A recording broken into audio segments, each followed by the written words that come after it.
안녕하세요. 저는 그냥 평범한 30대 주부였습니다. 너무 답답하고 속상했던 제 인생 하소연해보고 싶어 이렇게 사연을 보내게 됐습니다. 저는 20대 후반 지인의 소개로 남자를 소개받았습니다. 푸근한 인상이 통통한 몸매 아주 평범한 직장 남자였어요. 한눈에 끌리는 사람은 아니었지만 얼굴값 하는 것보단 100배, 1000배 낫겠다 싶어 그 남자와 몇 번 더 만남을 가져봤어요. 얼굴만큼이나 별 다를 게 없는 그런 남자여서 저는 더 결혼 상대로 괜찮겠다라는 생각이 들었고 그쪽 역시 저와 비슷한 생각을 가지고 있어서 저희는 만난 지 2달 만에 결혼을 하게 되었어요. 남편 외모나 조건이 뭐 하나 특출난 게 없으니까 진짜 바람 걱정은 안 해도 되겠다 싶어 저는 항상 남편을 거의 방치해뒀어요. 남편 역시 여자에게 별 관심이 없어 저희는 생각보다 정말 잘 맞았어요.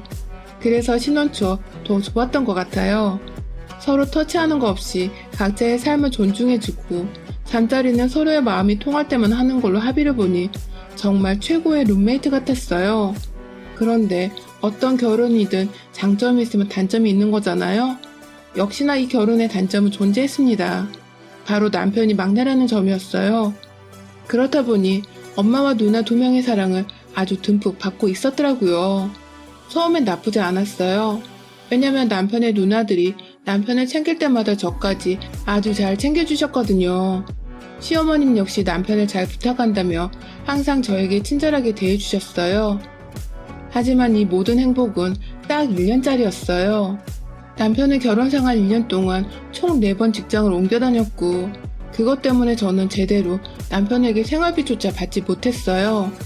분명 결혼 전 돈 관리는 제가 하기로 합의를 봤었는데 남편이 직장을 자꾸 그만두면서 놀고 먹는 바람에 제대로 된 월급을 받아보지 못했습니다. 저는 그게 너무 열이 받아서 자꾸 남편에게 잔소리를 하게 됐어요. 아니 이번 달에도 생활비를 못 주면 나 혼자 일해서 다 내라는 거야? 언제까지 생활비만 당신 뒤치다거리까지 다 나 혼자 해야 되냐고.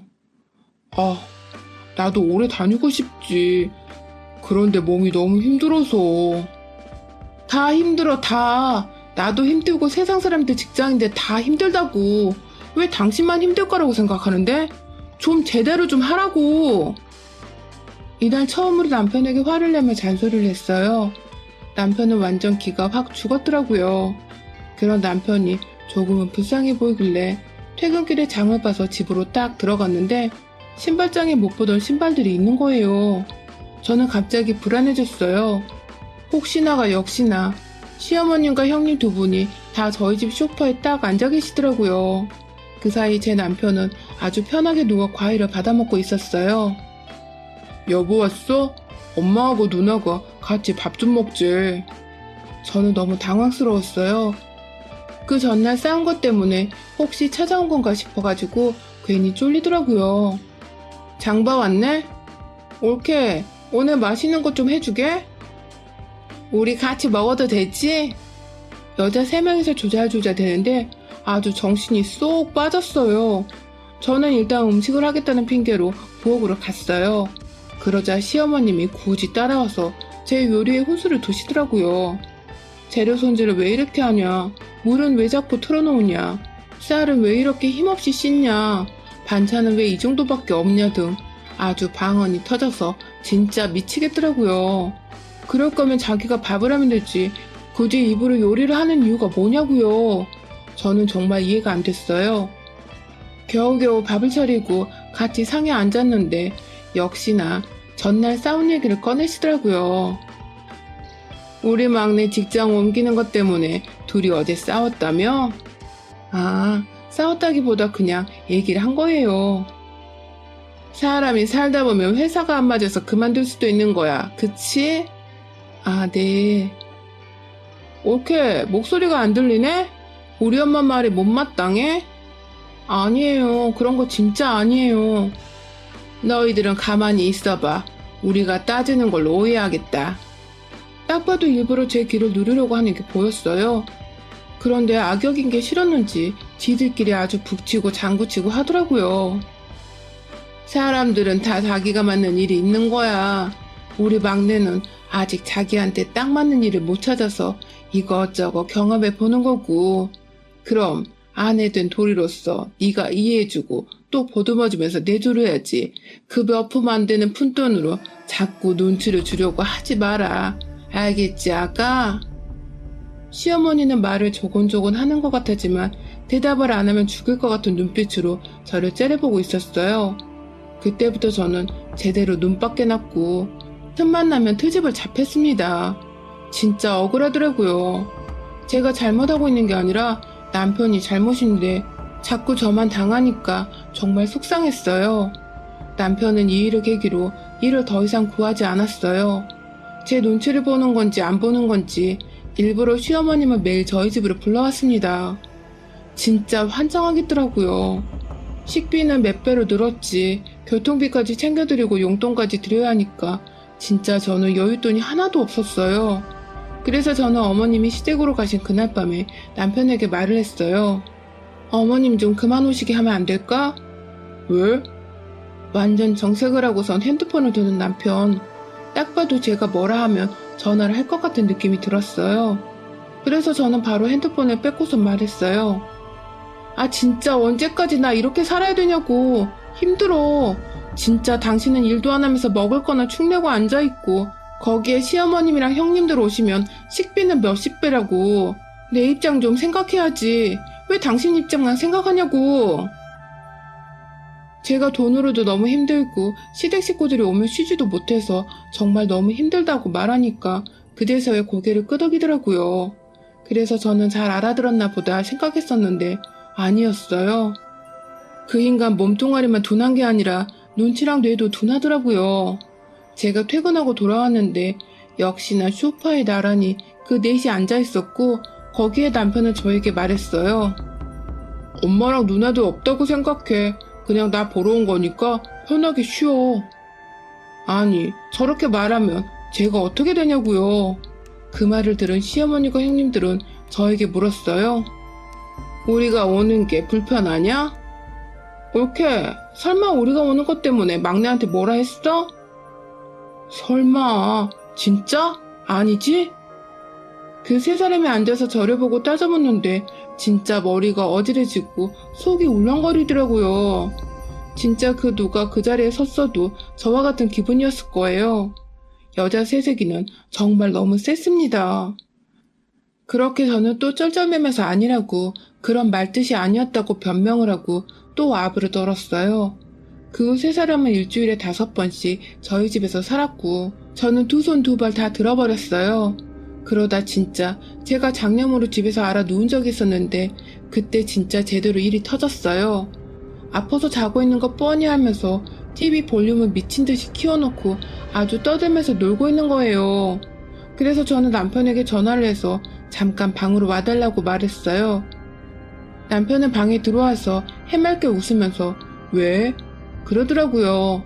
저는 진짜 열받았는데 최대한 참으면서 부탁했어요.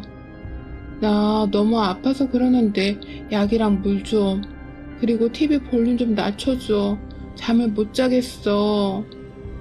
남편은 알겠다면서 거슬러 나가 큰 소리로 말했어요. 혜준이가 시끄럽다고 TV 끄라는데? 저는 진짜 시겁했어요. 아니 무슨 말을 저렇게 하냐고요. 사람 오해하게. 그 말에 둘째 형님이 방으로 들어와서 저한테 옳게 우리가 시끄러워? 아픈 게 뭐가 대수라고 시어머니한테 시끄럽다고 말을 해? 미쳤어? 아파서 머리가 어떻게 된 거 아니야? 형님, 저는 그렇게 말한 게 아니라 볼륨을 조금만 낮춰달라고 말한 거였어요. 그게 그 말이지. 진짜 어이없어. 뭐 죽을 뻔이라도 걸렸어? 정신 좀 똑바로 차려. 싸가지 없는 소리 하지 말고. 안 그래도 아파 죽겠는데 너무 서러웠어요. 그렇게 혼자 이불을 뒤집어 쓰고 울다가 지쳐 잠들었는데 좀 이따 깨어보니 집에 아무도 없더라고요.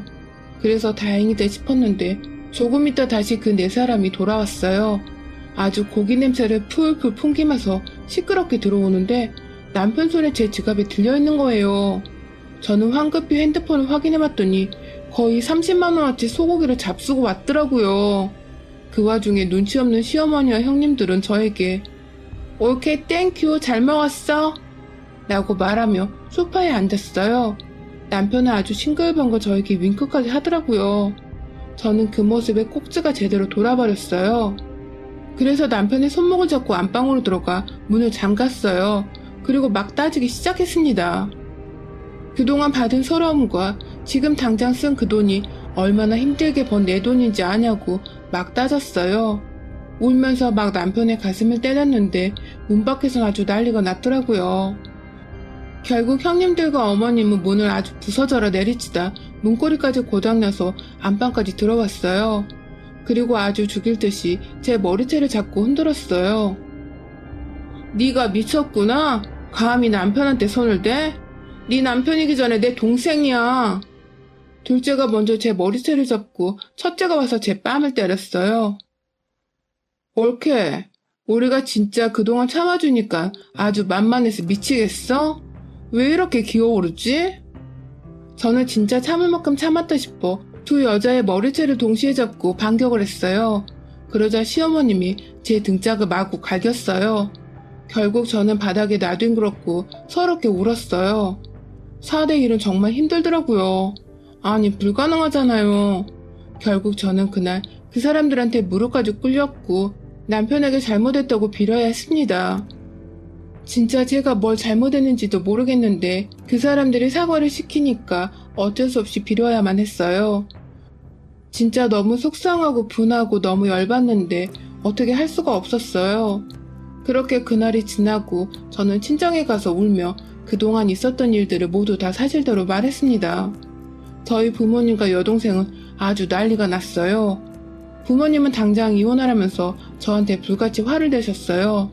절대 그거 안 바뀐다고, 그런 놈한테 이용당하지 말고 당장 이혼하라고, 그리고 이혼을 할 때 하더라도 복수는 하고 이혼하라며 저희 집으로 다 같이 향했습니다.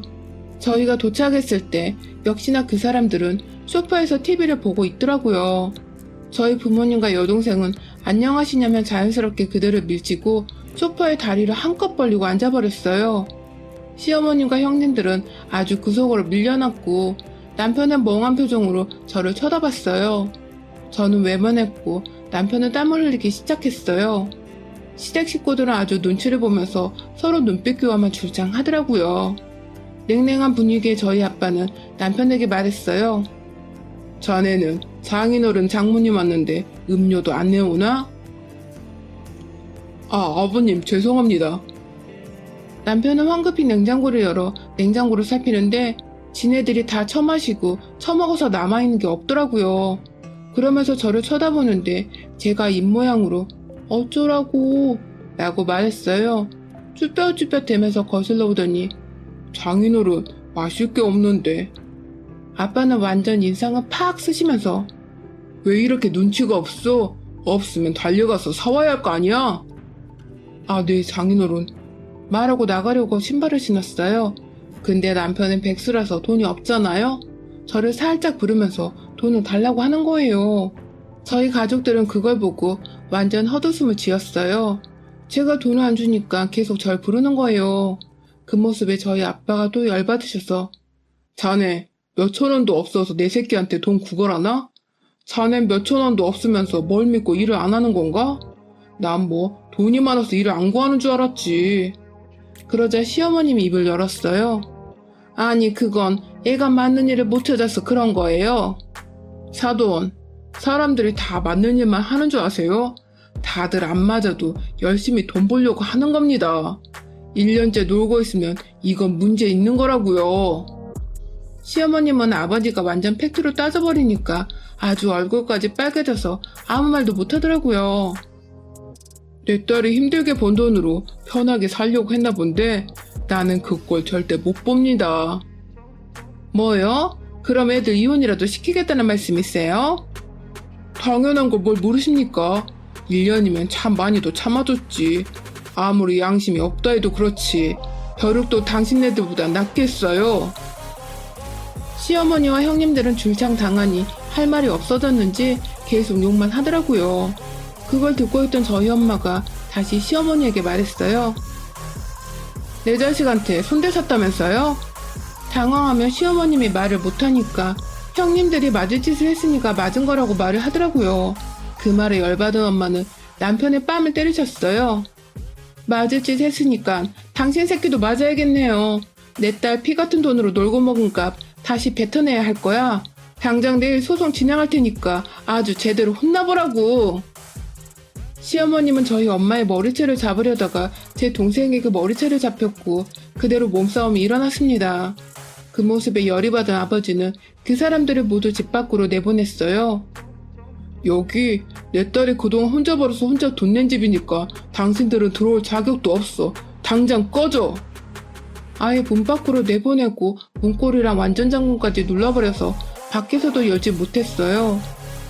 그날 저는 가족들과 앞으로의 계획을 함께 이야기했고 말 그대로 이혼 소송을 진행했습니다. 가장으로서 최선을 다하지 않은 죄야 빚을 만든 죄, 그리고 아내를 폭행한 죄, 다양한 것들로 저는 소송을 준비했어요. 남편은 진짜 저한테 딱 한 번 빼고 돈을 준 적이 단 한 번도 없었거든요. 그걸로도 이미 이혼 사유가 됐었기 때문에 소송이 어렵진 않았어요.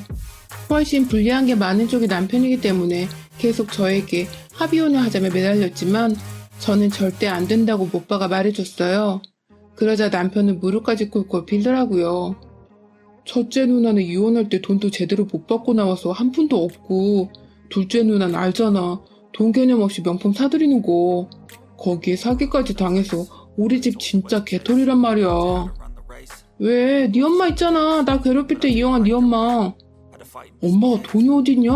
지금 사는 것도 전세라. 이것마저 없으면 우리 진짜 길바닥에서 살아야 돼.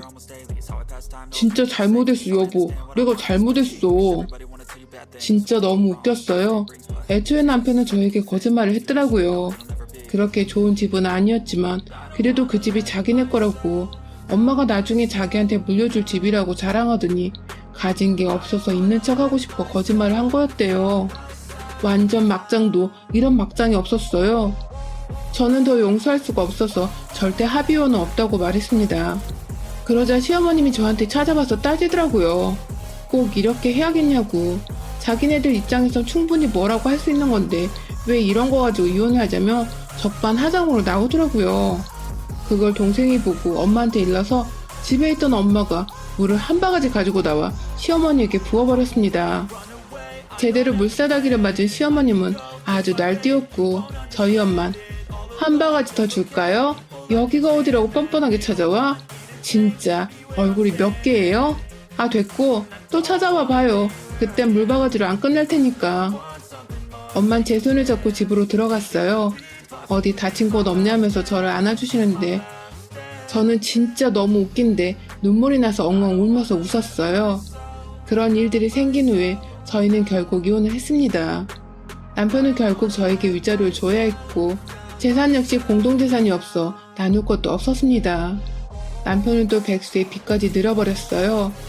결국 진짜 전세금까지 빼서 저에게 줘야만 했고 그들은 첫째네 월세방에서 지낸다고 하더라고요. 그렇게 이혼을 하고 7개월쯤 지나서였나? 남편이 취업이 안 된다며 돈 좀 빌려달라고 저에게 찾아왔다가 아빠한테 걸려서 진짜 제대로 두들겨 맞고 도망갔어요. 그 후론 그림자도 안 비추더라고요. 진짜 이 얘기를 누구한테 제대로 해본 적이 없어서 어떻게 보면 속 시원하게 복수하고 끝낸 일이지만 제대로 사람을 보지 못한 제가 너무 원망스러워 힘든 시간을 보냈어요. 한편으론 다행이고 경험이라 생각을 했지만 한편으론 누구를 원망할 수 없어 우울감이 심해져 한동안 가족들 몰래 술로 밤을 지새우곤 했어요. 그러다 안 되겠다 싶어 상담 치료를 받게 되었고 주변인들에게 털어버리면 좋다는 선생님 말에 저는 이렇게 용기 내어 사연을 보내게 됐습니다. 거의 다 잊었지만 그래도 제 자신을 원망하는 마음이 아직 조금 남아있어서 그걸 다 풀어보고 싶어요. 큰 사건을 겪음으로써 한 단계 성장한 거라고. 지금 다 털어버렸으니까 저는 앞으로 더 행복하고 즐겁게 살 거예요. 여러분들도 저처럼 힘든 일이 있으시면 이런 방법으로라도 털어보세요. 저도 쓰고 나니 한결 가벼워지네요. 마지막으로 저도 한마디만 하고 끝내볼게요. 이 벌레만도 못한 전남편과 그 가족들아, 이제 기생충처럼 살지 말고 사람처럼 똑바로 살아라. 여러분의 생각은 댓글로 남겨주세요. 오늘도 시청해주셔서 정말 감사합니다.